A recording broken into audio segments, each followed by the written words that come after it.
Take it away. Getting into hot water, how one popular wilderness hot spring challenges old paradigms of tourism management in the Gila National Forest. Nice.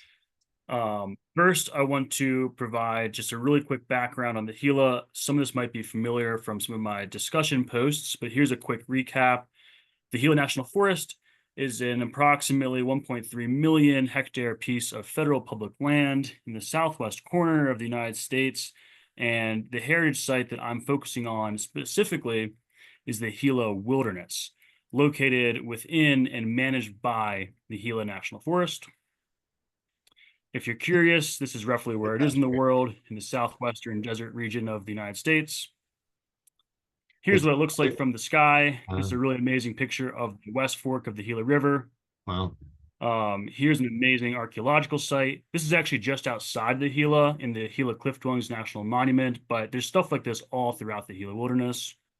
I, Here's another view of a guy that should not be standing on top of that arch.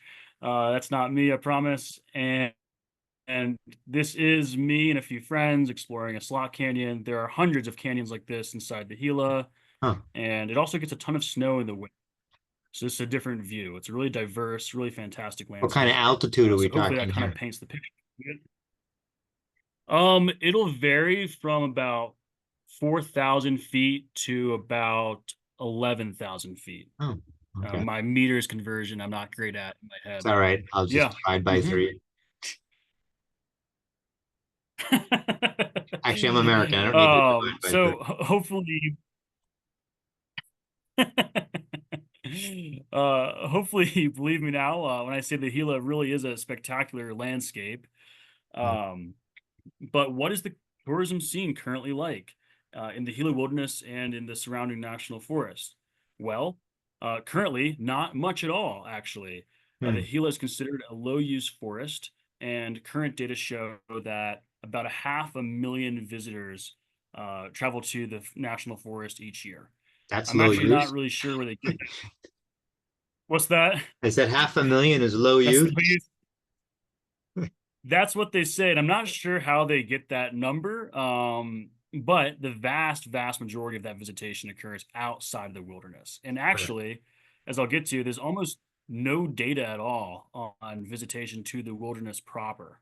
Well, Qualitatively, the most recent draft of the Gila Forest Plan simply describes visitation in the wilderness as, quote, generally light with minimal user conflict. That's all they say about it.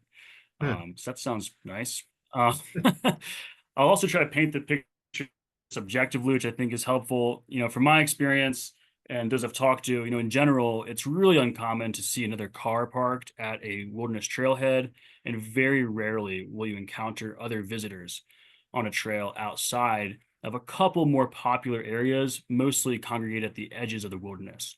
But even in the popular areas in the wilderness proper, visitation is very low. Encountering more than, let's say, like 10 other people in a day would be highly unusual, except for one site, which is the subject of my project. Now, would you And have, because of this, because of the low tours, do you have sorry, trailheads? what was that? You have actually parking lots within wilderness at the trailheads? Just outside the wilderness, right on the edges. Oh, okay. Um, so there hasn't been a ton of pressure to manage tourism in the Gila Wilderness because there hasn't really been much need to. Just not a lot of people visit the wilderness. Right. So there are no permits required, no special passes, no fees, no mandatory touch points with agency or NGO staff. Visitors are free to enter anywhere. You don't even have to enter the trailheads. You can just pretty much enter at any point. You don't have to talk to anybody. No one knows you're there. There are zero designated campsites in the wilderness, and theoretically, you can camp wherever you want. It's kind of an honor system of just following best leave no trace practices. And the lack of restrictions is honestly a big part of the appeal of the wilderness. And people love it. People love it this way. Hmm. The thing is that, wilderness is really at the far end of that recreation opportunity spectrum. And it's a really welcomed antidote for wilderness enthusiasts and experienced backcountry travelers, as an alternative to the crowds and infrastructure and control associated with other heritage sites and even other parts of this one. I'm taking some liberties here because wilderness doesn't exist for this purpose per se, but it does serve that function of being a primitive class opportunity. But what happens as things start to change, as the tourism scene begins to transform, as more and more people start recreating in wilderness, and yet the hands-off management system is ill-equipped to handle them. As more and more people start to visit these primitive, unconfined wilderness recreation spaces, how do we mitigate their impacts so as to continue to provide a wilderness experience for the tourist? And how do we do this within the current management paradigms of the Forest Service? In my project, I attempt to answer some of these questions by telling the story of one site in the Gila Wilderness in particular called Jordan Hot Springs that is beginning to experience a lot of change, and how some seemingly simple surface level tourism management issues reveal much larger, more systemic challenges lurking in the background. I'm going to identify a few challenges and propose a few strategies that could address them. Hopefully, these strategies will work at the micro scale and also help us deal with the very real challenges emerging at Jordan, but also prove or pave the way toward more successful tourism management across the rest of the wilderness. To tell this story, I conducted an interview with a local resident named Patrice Muchnick. Patrice lives in the tiny community of Gila Hot Springs, the nearest town to the Jordan Hot Springs trailhead. Patrice has been following what's been going on at Jordan for years. She's also the director of a small local conservation nonprofit called Heart of the Gila. Now, the reason why I'm relying so heavily on a first-person interview is simply because there's almost no existing data on tourism trends for Jordan Hot Springs, nor the Gila Wilderness more generally. So these narratives are very important in uncovering what's going on. Had this been a more extensive project, or should it lead to one, I would conduct many more interviews like this one. And because Patrice, as a local resident, represents a rare through line in a world of management turnover, she has a valuable perspective for that reason as well. For, as Patrice told me, since she started following the situation at Jordan Hot Springs, since around 2012, there have been 6 different district rangers for the Forest Service district that manages Jordan Hot Springs. The district ranger being the person with the ultimate decision-making power determining the site's management. Before we continue with the story, just a really quick description of the hot springs. Jordan Hot Springs, which I will refer to sometimes simply as Jordan, is a highly attractive site for numerous reasons. First, it's accessible by backcountry standards, only about 5 or 6 miles in from the trailhead, making it easy to access for novice backpackers. It's not huge at about 20 feet, or I guess 6 or 7 meters in diameter, but it's a gorgeous, relaxing pool fed by 2 really hot little boiling waterfall things. Importantly, there are great places to camp nearby on the bank of the Middle Fork of the Gila River. And the hike in includes wending down through a dark side canyon, then upriver through the vertiginous Middle Fork Canyon, featuring searing walls and dramatic spires. It's an amazingly beautiful area, and it's the go-to spot in the Gila for new backpackers. How, in hours, how long does it take from the trailhead to get there? It depends, probably I'd say 2 or 3. Oh, Let's okay. say, yeah, 3 for each person. Yeah. Yeah. And right now we are entering, or I guess we are really in a time of change. It's hard to know exactly when to begin, as Jordan has long been a relatively well-known site by Gila standards, but it seems safe to say that the site remained minimally impacted and continued to provide a rather primitive experience until somewhat recently. It would have been common to have the place to oneself. But all of that began to change around 2011, Patrice told me, after the very popular US-based outdoor recreation publication, Outdoor Magazine, Hmm. published a feature on Jordan. That'll do I guess it. it's called Outside Mag. Yeah, outside. Um, yeah. Immediately after that, according to Patrice, the next year, site traffic began to climb dramatically. Other print articles followed, and then digital publications accelerated awareness of the site. Now, it's hard to verify the actual link between media attention and site traffic, but we can start to paint the picture. A quick internet search now shows two articles from Outside Magazine, including one from 2022 that put Jordan on a list of the top 25 hot springs in the United States. Wow. The popular New Mexico tourism magazine, New Mexico Magazine, has featured the trip to Jordan at least twice in the last few years. And Backpacker Magazine has highlighted the trip as well. The highly trafficked website and app AllTrails contains 423 user-generated reviews for the site. Countless independent blogs detail journeys to the site, as do many YouTube videos, several with more than 10,000 views, not to mention the untold promotion of the site on social media.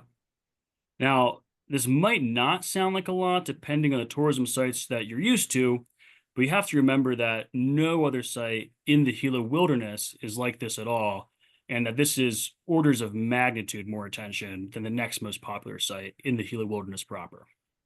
Hmm. This is not a picture of Jordan Hot Springs. This is some hot springs in Colorado. But all this increased promotion leads to increased traffic, which contributes to further site awareness, and then more promotion follows. And what emerges, I think, is an unregulated feedback loop with no one steering the ship.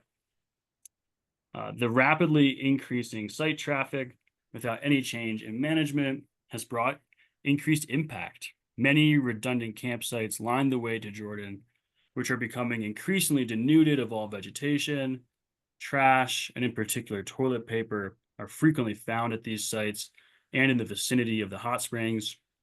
And of course, the presence of toilet paper shows that a ton of people are probably not disposing of the rest of their human waste properly. This is especially concerning in a delicate riparian zone, in a canyon. And finally, the crowding alone. All of this can have a real impact on visitor experience. After all, people will come to the Gila Wilderness specifically because it offers that wild experience. Or in the words of the Wilderness Act, it should offer outstanding opportunities for solitude or primitive and unconfined type of recreation. Now, I've been there before with more than 20 people there, which might not sound like a lot, but it's just not a very big site. I'm not going to spend too much time on this, but I think this can be a helpful lens through which to view the situation at Jordan. I know this is specifically made for wildlife tourism, but I do think it's a helpful metaphor. I think back in the day, it would have been a real adventure to get to Jordan in the wilderness. No information was out there on how to get there. And today, we're seeing this shift in the ratio of novices and experts. And now when you go there, it's almost entirely brand new backpackers. Same goes with this. I'm not going to go into too much detail, but I do think it applies. I think we are probably in that sharp increasing stage here. And I think we have an opportunity now to make decisions as to where this curve is ultimately going to point. After all of this, I do think it seems safe to say that visitation will continue to increase. And with the accelerating promotion and visitation, there still has been zero change in management. Patrice's nonprofit submitted a proposal back in 2018 that would have closed a small area immediately next to the hot springs to camping and would have included some basic signage. Quote, "I was told I couldn't do anything," Patrice said. "I even told them I would go after my own grants, find my own funding and volunteers, and they still said no. I think a lot of that has to do with giving up control," end quote. Following this, Patrice partnered with New Mexico Wild, the organization I work for, to try again. This occurred somewhere around 2021, 2022. So before I joined the team with New Mexico Wild, This time, a more formal process for taking action in wilderness was initiated. A presentation was made, pictures and documentation were included, and all the right paperwork was filled out. And what happened? Again, still nothing. The Forest Service rejected the proposal. This proposal was the same as the last one, except it also included adding a primitive composting toilet to the area to concentrate and minimize the impact of human waste. So the main question of my project is why? Why responding to a seemingly simple, discrete tourism management problem seem impossible? Why does this process keep breaking down? Why has it now been 6 years since the issue was first brought to the Forest Service's attention and still nothing has changed? And all the while, impact is accelerating.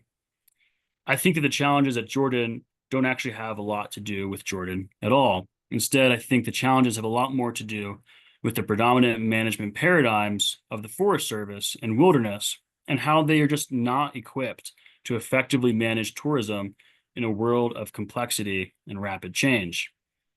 I've identified a few of these challenges and I'll quickly run through them. Challenge one is lack of data. And on the surface, that is the problem. And I think we really should collect more data.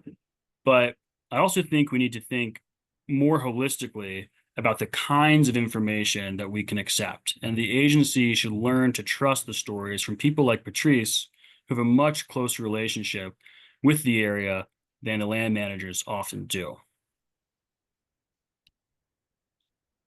Challenge two is lack of partner and community empowerment. I think this challenge underscores all of the other challenges, really, and including the last one. And we can think of this as the ramifications of technical rationality. That is to say, the view that only the Forest Service is qualified to make decisions about the public land that they manage, even when they are lacking both the information and the resources to make those decisions, things that the partners and community groups often possess. Due to high turnover rates and general lack of capacity, the Forest Service has been increasingly relying on partners to get work done, but oftentimes this is not accompanied by an increase in power sharing. On the surface, it might just seem like the Forest Service just doesn't like Patrice's idea. Maybe they think it's a bad idea.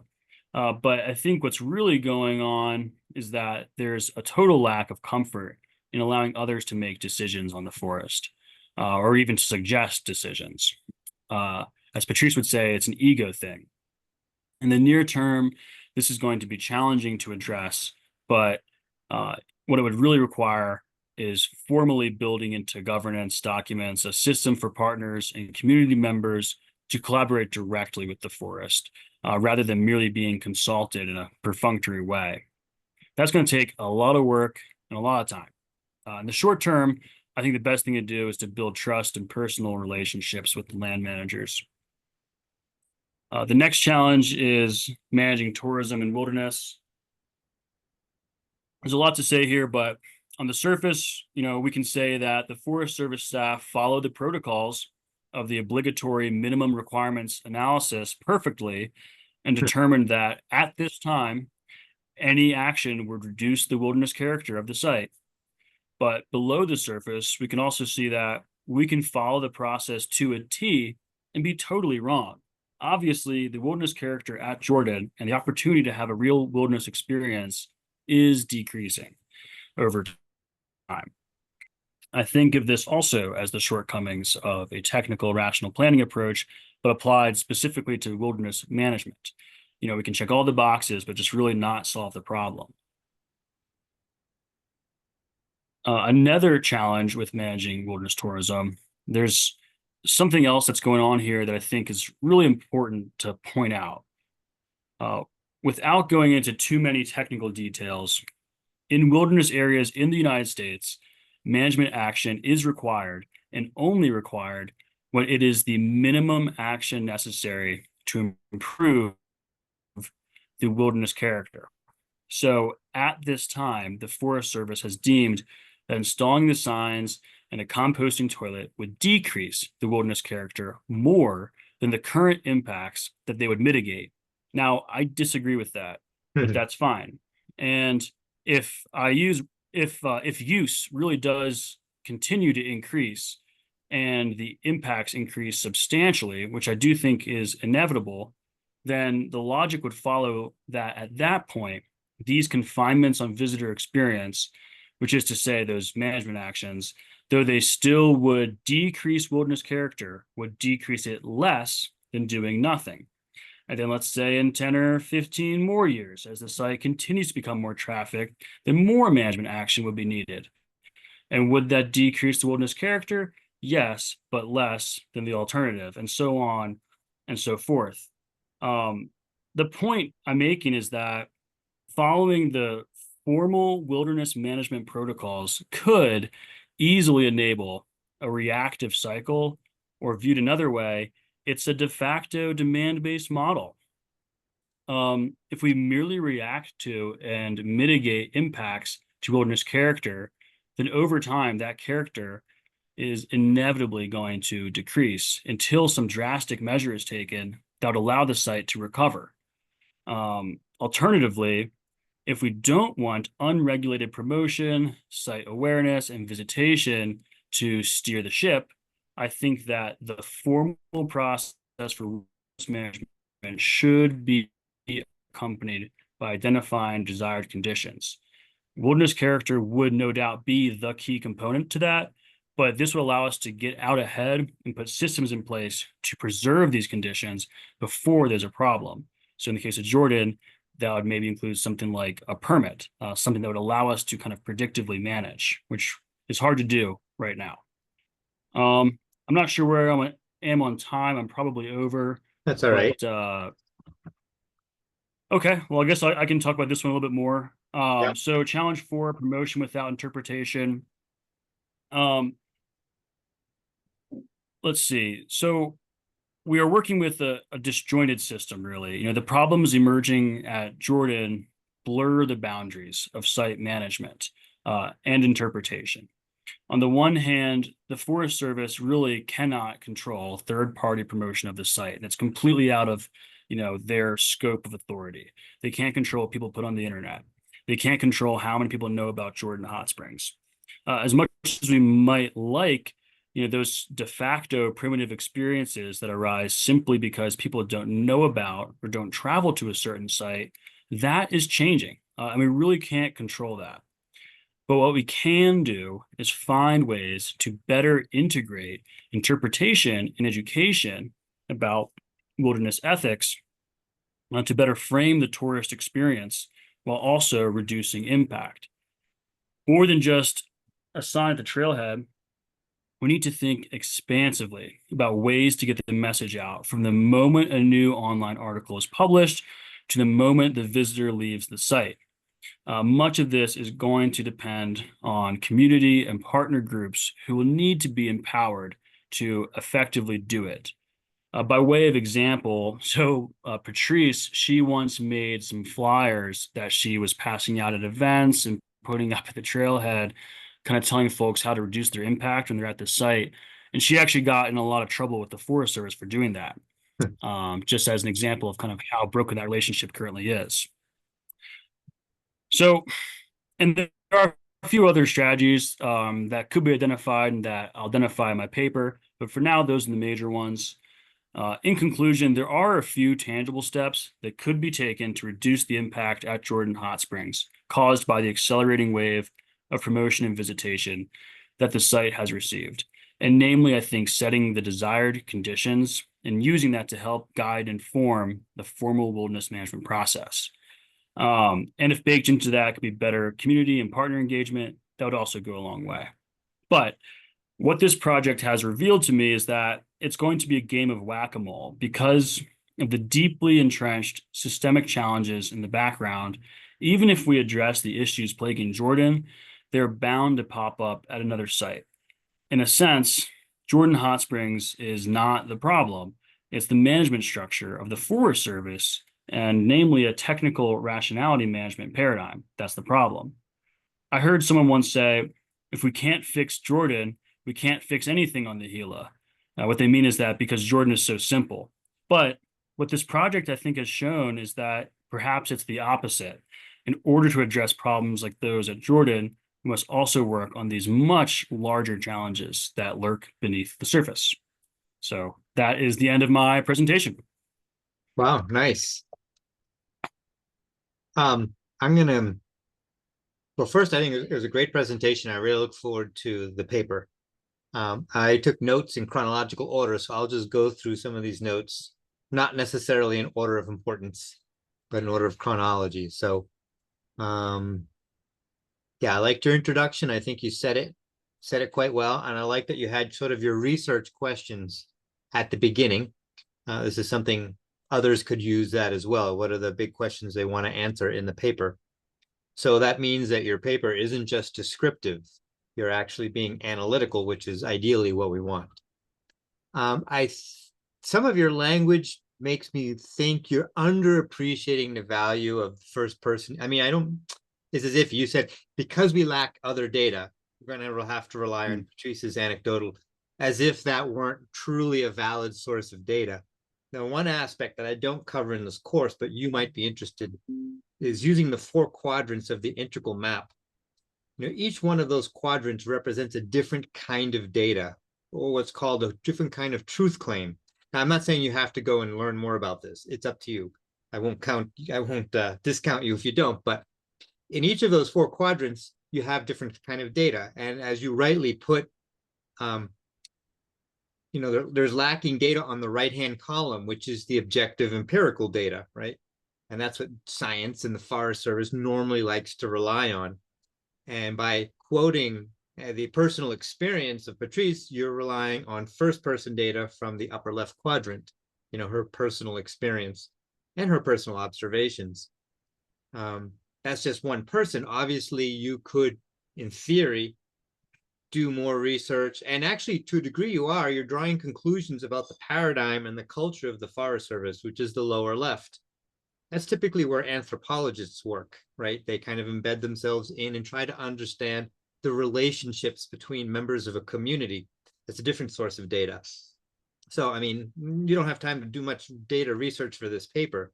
And, you know, I don't fault you for that, but one could certainly imagine as part of a recommendation farther down on a little more, get another graduate student in here to do a thesis or a doctoral work on that. And, you know, try to generate data both in the left-hand column, which is the interior, individual like Patrice, or collective, the U.S. Forest Service culture, and the right-hand column, which would be like survey data of visitors. And I think that would be interesting, something you potentially could do in this paper. I don't know if that's reasonable to complement Patrice's, is ask a few visitors, if you have access to them at this point, about their experience. And can you detect that those decreases which you're predicting? I mean, if you actually were there with a group of 20 people, I don't know if you have a photograph of that, but I suppose if you did, you would have included in your presentation. Instead, you used a site from Conundrum. But you may already begin. I mean, if people are actually, all it takes is to see one piece of toilet paper to damage your experience, right? From a visitor's point of view. So I think you know, if you had the access and it wasn't too costly, that would be a nice, also first person. It wouldn't be survey data, but it would be first person as well on the other side of the relationship, you know, the tourist manager relationship, with Patrice being on the management side. I really like the data on the popularity of the site. It leads for a powerful inference that all that publicity is driving demand, or will drive demand, or is probably in the lower end of a exponential curve. Even though you don't have the data on visitation, it leads one to believe, and using analogies such as other hot springs makes a lot of sense, like the one that you did use. The feedback loop, you might, I mean, if you're interested in systems theory, that's called a reinforcing loop or a positive feedback loop, you know, where it just one element increases the next element, and that element goes back and increases the earlier element. So you have visitation and promotion, right? Visitation drives promotion, promotion drives visitation, which is what you were saying, but it's just a little more concrete language from that field if you want. I like how you drew on Doofus and Dearden and Butler. I mean, part of what I want, and this is for all students, is to evidence that you actually put this paper together and used material from the course, that it isn't just paper that you could have done without the course in the same way. And maybe you could have, but I see you're integrating concepts from the course. And even that really brief mention of systems thinking is also, a little bit more holistic in approach. I like how you pointed out that this is the proactive moment to make management decisions. There are systems thinking models called like archetypes. I'd have to look one up, but where typically people wait until there's damage before they start to act, right?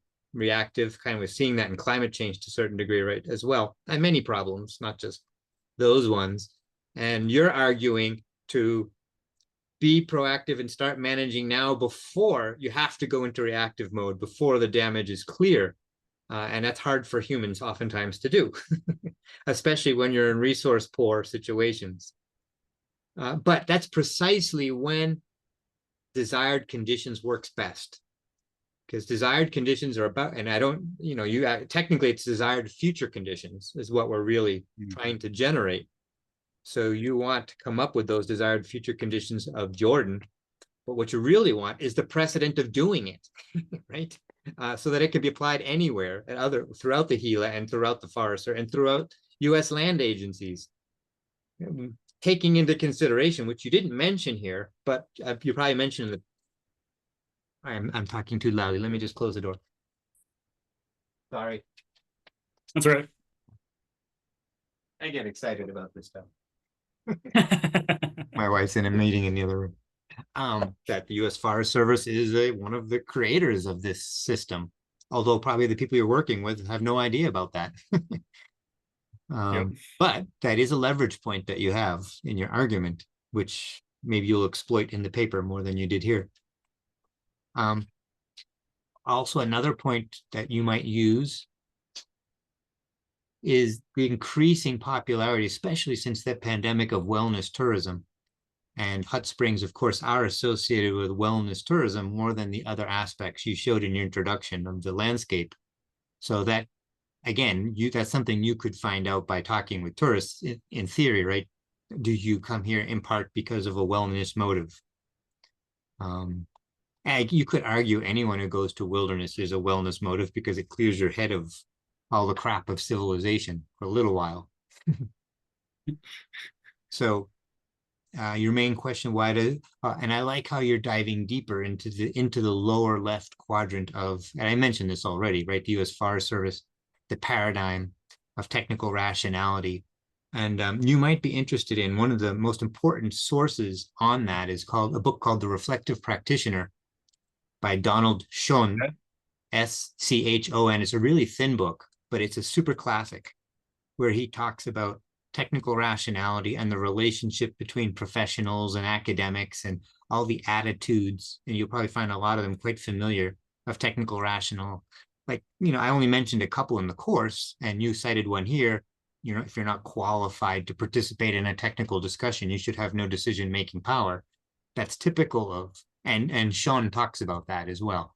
I think you'd really relate to a lot of the material in that book. And again, it's a thin book, but it's super classic. And I relied on, you'll see it cited, and Sean is referenced in my book as well. It's not the same, okay, the whole thing. Anyway, just a recommendation. Great. I'll check it out. Recommendations. I don't know if you've ever heard of Francisco Valenzuela. No. Francisco was the regional wilderness and recreation manager for Southwest for the U.S. Forest Service for quite a few years. He went on to become the chair of the board of our organization for a couple of years. He's retired now, but he's an outside the box thinker. So I would highly recommend, if you have time, to talk to him, because that's his territory, both literally and geographically. And he's right now working on a research project to show that ROS is full of crap as a framework. I mean, all of those frameworks, even that one, is despite things of ROS, like the use of conditions, comes out of a technical rationality mindset. So to some degree, they're all outdated. And I mean, I'm diverging, but I wonder, maybe you have a perspective. You don't have to share that now since we're being recorded, but to what degree does ROS actually influence decision making? I think in the Forest Service, it's been used to shut logging roads, but beyond that, I'm not terribly aware that it has. Anyway, you don't have to answer that. It's just a thought for consideration. Yeah. Getting back to my list. Yeah, technical rationality is averse to power sharing, lack of comfort into sharing decisions. That's the ego thing.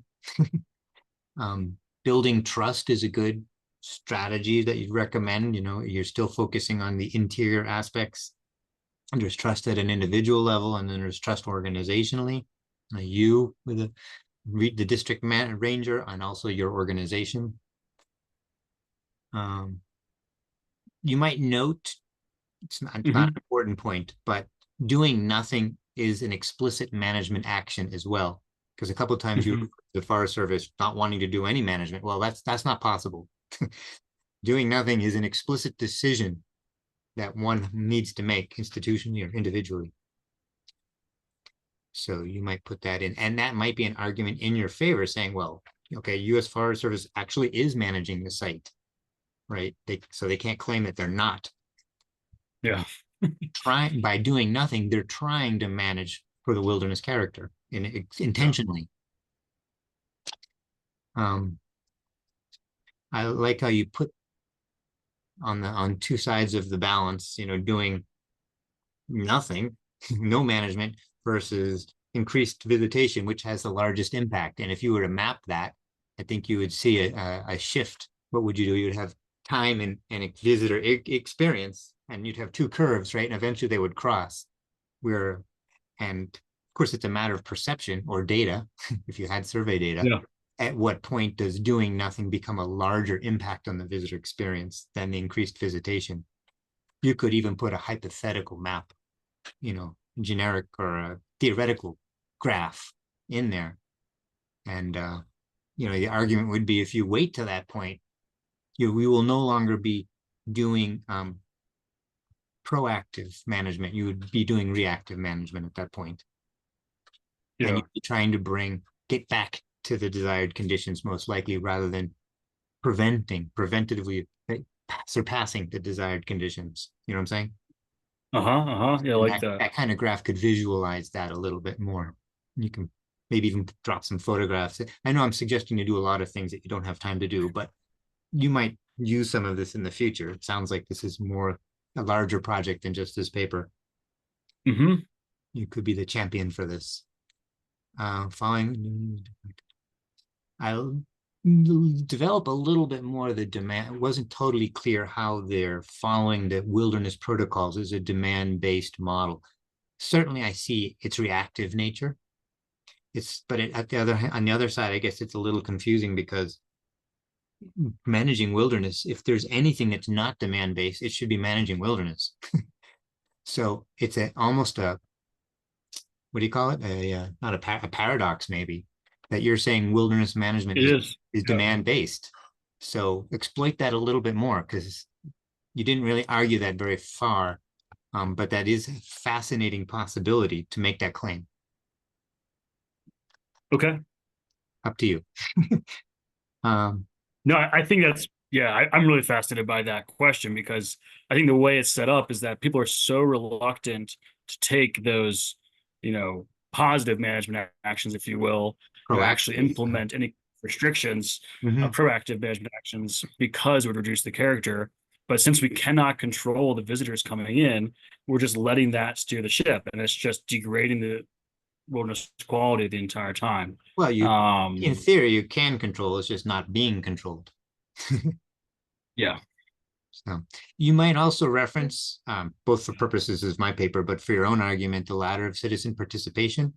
You know, when you were talking about the U.S. Forest Service not wanting to cede power, where on the ladder is their center of gravity, or certain parts of the process? I mean, obviously they're not at the bottom of the ladder, although some parts of their process, maybe they are. Maybe there are some things that are completely opaque to public participation and decisions they make. And others are probably no more than consulting, but doesn't sound like they even consult that well, at least not in an open-minded way with some of the partners, based on what you said. Challenge 4, promotion without interpretation. I didn't really understand the point you were making there. I understood you meant heritage interpretation, not just interpretation like understanding or and analyzing. But I didn't really understand what you sounded like you were talking about informing visitors about, for example, pro-wilderness behaviors rather than heritage interpretation. Which, according to ROS, there'd be very little interpretation to none in a wilderness area. You'd maybe get that at the trailhead or a visitor center or on the internet, but not in a wilderness because you don't want to see anybody. You don't want to see signs, et cetera, et cetera. So because you talked about promotion, you weren't talking about on site. I understood.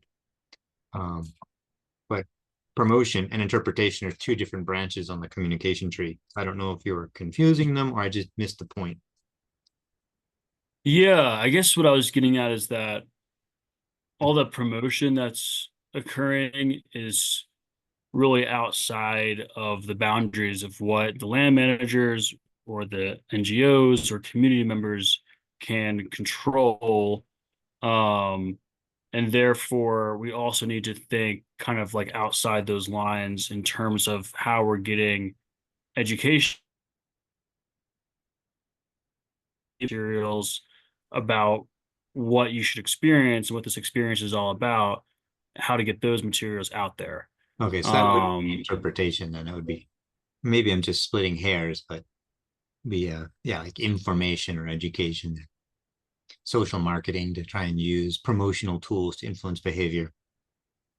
Yeah, like something, like I know Patrice has mentioned, and I'm not sure how this would shake out is, if we know people are really making all these different YouTube videos, if we know new news articles coming to town, and try to find some like touch point with them and really make sure that we're able to frame what this site is and what wilderness is and kind of include some of those ethics in that and harness that promotion instead of just letting it kind of steer the ship. Sure, like taking advantage of influencers who might be big in that space. I'm sorry about the cat. It's all right. I locked the door, so now he can't get out. But we're almost done here. Another reference point maybe for the future, I talked about how data in all different fields of study usually focus on one or at most two quadrants. And in a holistic sense, what we want is data from different quadrants because it allows us to see more of the problem. And I gave you some examples, but if you want to find out more about that, just Google. And again, you don't have to, and I won't mark you off points for that if you don't, but it's called methodological pluralism or integral methodological pluralism. I mean, there's a lot of stuff on mixed methods, plenty that's been written about that. But when you add the four quadrants, then you bring a lot more order and structure and logic to the mixed methods approach. Mixed methods normally is quantitative and qualitative data. You lack, in your case, you pointed out that you'd like to have more quantitative data. Don't have it, so you have to rely only on qualitative for now. And that's fine. And ideally in the future, you pick from the four quadrants and you have a stronger argument because you're seeing, and you want first, second, and third person, ideally in all four quadrants. You actually can do that. But that's beyond the scope of this course. That's more advanced integral thinking.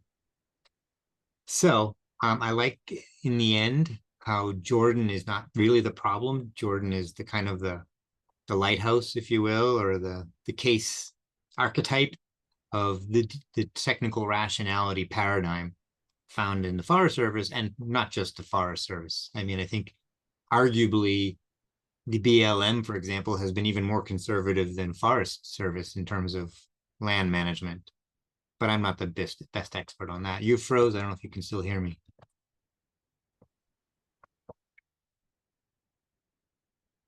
I'll wait till you come back. Oh, you're breaking up. But anyway, it's in the recording. So you can hear what I said if you didn't hear what I said. You're gone and you're back.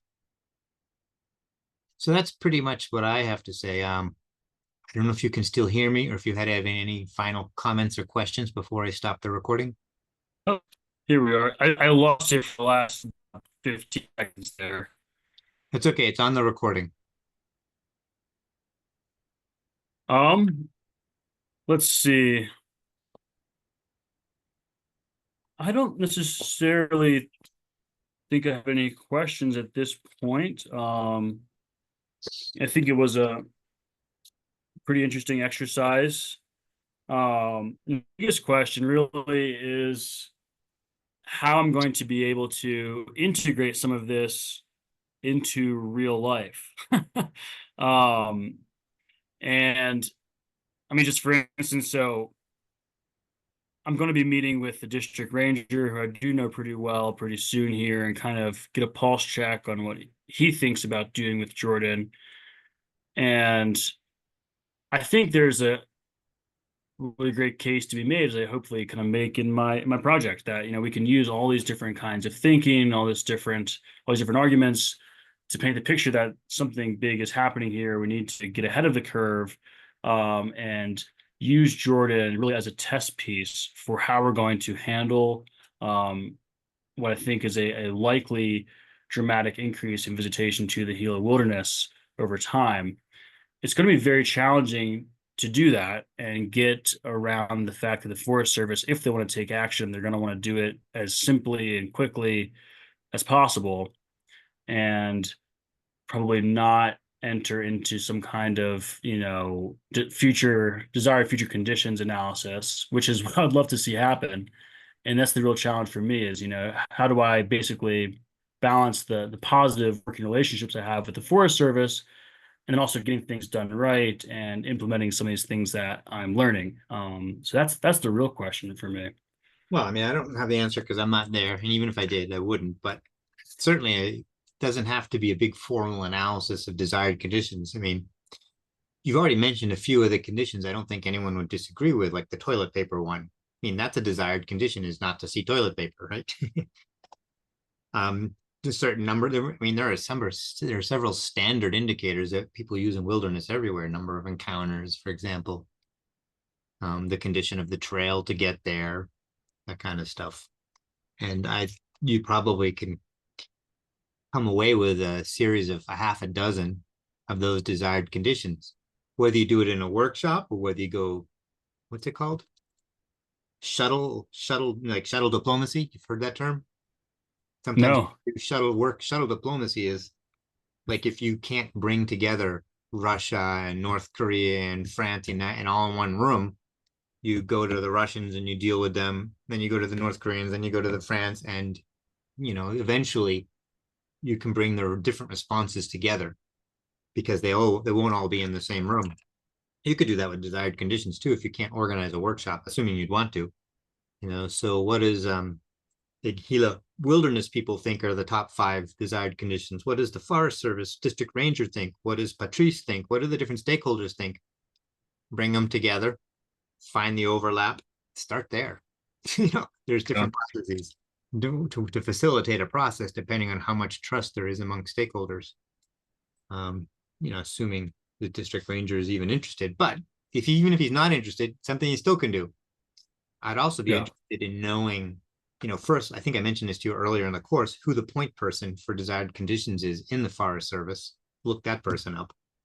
And also, where has this been applied in the Forest Service? And what's a good example of national forest sites where that have been overrun by tourists? Ideally, a wilderness area. To give examples, it's not like Gila is the first place to ever have this problem, and thus they really want to be careful and conservative because they're setting a precedent. Doubt that's the case.